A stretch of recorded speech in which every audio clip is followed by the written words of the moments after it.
Is-sena d-dieħla se jkun hemm 48 għaqda volontarja li se jieħdu aktar minn 16 miljun euro permezz ta' ftehimiet soċjali bilan li jkollhom il-mezzi neċessarji sabiex jagħtu l-aqwa servizz lill-klijenti tagħhom.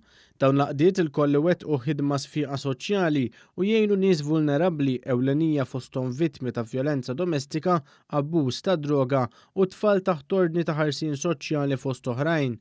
Waqt konferenza l-Ministru għall-Familja, Drittijiet tat-Tfal u Solidarjetà Soċjali Michael Falzon ħabbar li permezz ta' ftehim mal-Università ta' Malta u l-Fondazzjoni għas-Servizzi ta' Ħarsien Soċjali se jkun qed jingħata kors f'livell maġisteru fil-kura soċjali u tmexxija. Fi kliem il-Ministru Michael Falzon dan se jwassal biex jiżdied il-livell ta' professjonalità fis-settur soċjali li beda biss b'3 ftehimiet 6 snin ilu. Bdejna b'3 miljuni, illum qed nitkellmu fuq 17 miljun.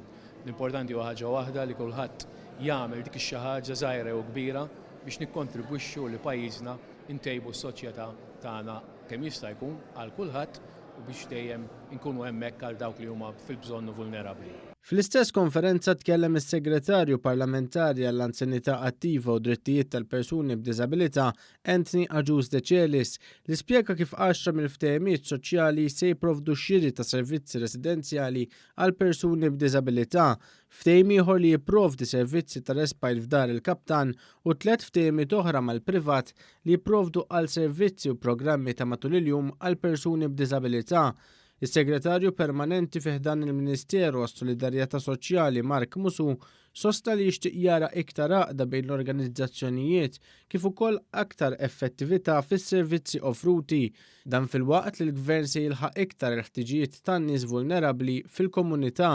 Intant id-direttur fl-uffiċċju tal-Kummissarju tal-Għaqdiet tal-Volontarjat tkellem f'kuntest li bil-liġi emendata s-sena l-oħra kull għaqda mhux governattiva trid tkun irreġistrata għand il-Kummissarju tal-Għaqdiet tal-Volontarjat.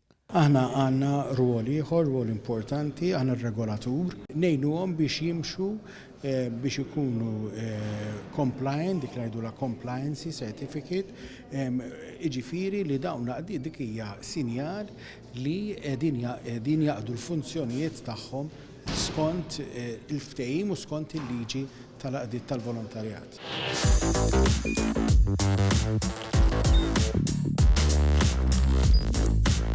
Idħol fuq one.com.mt u hemmhekk tista' tara l-programmi kollha li jxandru fuq One permezz ta' OnePlay.